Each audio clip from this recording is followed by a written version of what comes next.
तो hello guys, आशा करता हूँ आप सब बढ़िया होंगे। और आज हम क्वेश्चन करेंगे move pieces to obtain a string.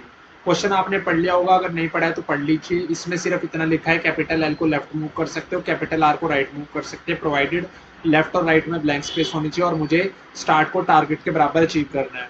अब कई लोग क्या आएंगे, झुंझुना आएंगे कि रिकर्शन लगाएंगे और मेरे पास स्टार्ट में डिफरेंट चेंजेस कॉज करके टारगेट के अलावा मैच करने की कोशिश करेंगे, बट वो कहीं की तरफ नहीं जाता। बिकॉज आप क्या ही चेंजेस करोगे, कि अगर कर भी लिए हैं तो कैसे उसको अनकवर करोगे, ये कुछ नहीं पता लग रहा। तो इसमें सिंपल कंसेप्ट होता है कि आप बेसिक चीजों का इस्तेमाल करके इस मीडियम लेवल क्वेश्चन को खत्म कर दो। तो उसमें क्या है, सिंपल, पहले तो आप ये चेक करो कि number of capital L, capital R और ब्लैंक स्पेसेस आपस में सेम हो, स्टार्ट और टारगेट की लेंथ इक्वल हो। ये दो तो बेसिक कंडीशंस है। उसके बाद मेरे पास ये चेक करना है कि आपके पास रिलेटिव ऑर्डर, इस एग्जांपल से देखिए, अगर आर एल है आपके पास और एल आर है, तो यहाँ पर ये मेरे पास क्या है, आर मेरे पास राइट साइड पे, इसका मतलब आर तो लेफ्ट जा ही नहीं सकता, बट उसका आर मेरे पास पहले है, तो इसका मतलब उसका एल उसका लेफ्ट नहीं जा सकता और उसका आर मतलब उसका एल राइट नहीं जा सकता, और इसका मेरे पास जो आर बैठा हुआ है वो मेरे पास लेफ्ट नहीं जा सकता। तो इसका मतलब क्या है कि अगर उसमें राइट में अक्कर हो रहा है तो इसका आर मेरे पास राइट में नहीं अक्कर हो सकता टू दी लेफ्ट। तो इसका मतलब यहाँ पे फेल करेगा, बिकॉज यहाँ पर रिलेटिव ऑर्डर सेम नहीं है। अच्छा, रिलेटिव ऑर्डर सेम होने के बाद भी हमेशा पास हो जाएगा, ये भी जरूरी नहीं है। इसको मैं इस एग्जाम्पल से समझते हैं जो कि मैं आपको इसमें प्रेजेंट करूंगा। अगर आप इस एग्जाम्पल्स में देखें कि, एक मिनट रुके, आपको ये एग्जाम्पल यहाँ दिखेगा। जैसे मान लो ये मेरे पास आर एल है, आर एल है, इन दोनों का रिलेटिव ऑर्डर आपस में सेम हो गया, बट उसके बाद भी ये तथ्य नहीं है कि भाई, मतलब ये तो यहाँ पर गारंटी था कि आर एल का रिलेटिव ऑर्डर सेम हो गया, तो पर इसमें भी आर एल का रिलेटिव ऑर्डर सेम हो गया। बट इसमें क्या है कि टेस्ट केस पास भी कर गया, क्योंकि इसमें जितने भी आर आ रहे हैं वो टू द राइट आ रहे हैं टारगेट के, तो उसका मतलब स्टार्ट वाले मूव किए जा सकते हैं टूवर्ड्स द राइट। और एल भी जितने आ रहे हैं इसमें, वो भी मेरे पास क्या आएंगे, इसमें एल जो आएंगे और इसमें एल जो आएंगे, तो वो एटलीस्ट उसके बराबर तो है इंडेक्स पर। नहीं तो अगर वो उससे राइट पे बैठा तो इसका मतलब वो लेफ्ट पे तो मूव नहीं किया जा सकता, तो इसका मतलब ये पास तो कर गया। बट अगर इसमें मेरे पास यहाँ पर देखो कि यहाँ पर जो राइट अक्कर करा वो इसके राइट में अक्कर कर गया, जो मतलब इस सॉरी इसके लेफ्ट में अक्कर कर गया, तो जो स्टार्ट का राइट है क्योंकि वो आगे पड़ गया तो वो पीछे नहीं लाया जा सकता, तो इस केस में ये फेल कर गया। तो आपने अपने रूल्स को ध्यान में रखना है कि एल आर इनकी काउंटिंग सेम हो, डैश हटाने पर सीक्वेंसेस का रिलेटिव ऑर्डर सेम रहे, एंड हर कोरस्पॉन्डिंग आर के लिए जो टारगेट पोजीशन पे आर हो वो मेरे पास कहाँ बैठा हो, राइट साइड पर ही बैठा हो, यानी कि एटलीस्ट इक्वल टू या ग्रेटर हो as compared to start post का आर। एंड हर कोरस्पॉन्डिंग एल के लिए आपने क्या करना है कि जो मेरे पास टारगेट में एल बैठा हो वो बेसिकली पीछे बैठा हो एज कम्पेयर या इक्वल टू बैठा हो एज कम्पेयर टू जो मेरे पास स्टार्ट में मेरे पास पोजीशन में एल बैठा है, क्योंकि तभी मैं उसे पीछे मूव करके भी जिता सकता हूँ सीक्वेंस को। तो अब मैं आता हूँ क्या कहते हैं अपने क्वेश्चन की तरफ, और अब हम कोड आउट करेंगे इस क्वेश्चन को। तो ज़्यादा टेंशन लेने की जरूरत नहीं है, पहले हम सबसे पहले काउंटिंग के लिए चला देंगे इंटीजर काउंट कैपिटल एल। पहले तो हम लेंथ ही चेक कर लेते हैं। सो रिटर्न, एक मिनट, इफ स्टार्ट, थोड़ा सा मैं कोड लिख के फिर आपको बताता हूँ, थोड़ा सा नॉइज आएगी इसलिए बेसिकली कोड लिखते हुए फिर उसके बाद आपको मैं थोड़ा एक्सप्लेन करूंगा एक साथ। तो आप पहले अपने हाथ से कोड लिखना स्टार्ट कर दीजिए, मैंने आपको प्रोस तो बता ही दिया।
हेलो गाइस, तो मैं वापस आ गया हूँ और आप लोगों को लगा होगा मैंने चैट जीपीटी का इस्तेमाल किया है। हाँ, मैंने किया सिंटेक्स एरर हटाने के लिए, क्योंकि कहीं पे मैंने ब्लैंक की जगह ब्लैक लिख दिया था यहाँ पे गलती से। और दूसरी चीज़ मैंने क्या करी, मैंने एक गलती ये करी थी कि भाई जब मैं मैच कर दे रहा था उसके बाद मैं अपना एस को फिक्स रख रहा था। अब कल को मान लो कोई टी आया, वो उस वहाँ पे भी एल आ गया और जहाँ मेरा एस फिक्स था वहाँ भी एल आ गया। वो तो पहले एल से मैच हो गया है ना, तो इसलिए मुझे अपने लेफ्ट एस को एक बढ़ा देना चाहिए कि कल को कुछ आए तो राइट में मूव करे, मैच भी कर रहा है तो वो अगले वाले से ही कर रहा है। तो वो मैंने लेफ्ट टेस्ट को खुद बढ़ा दिया। आप प्रॉम्प्ट में भी देख सकते हो कि मैं उस चीज़ को पकड़ नहीं पाया रहा था वैसे, कि भाई मैं खुद ही पकड़ गया था उस चीज़ को। बट ठीक है, प्रॉम्प्ट ने थोड़ी मैंने मदद दी है, वो मैं मानता हूँ, बट 90% ऑफ द कोड मैंने खुद लिखा है। So hope so you like the content, don't forget to like and subscribe. कुछ नहीं करा है मैंने, मैं पहले बता देता हूँ। हर किसी का अकाउंट स्टोर करा है और मैंने एस्केप करके ब्लैंक स्पेसिस स्ट्रिंग्स बना के देखी है। कहीं भी अगर कोई एक ने धोखा दे दिया तो फॉल्स रिटर्न कर दिया है। अदरवाइज मैंने बेसिकली पॉइंटर अप्रोच इस्तेमाल करी है दोनों स्टार्ट और टारगेट पे, and try to check that जो मेरे पास एल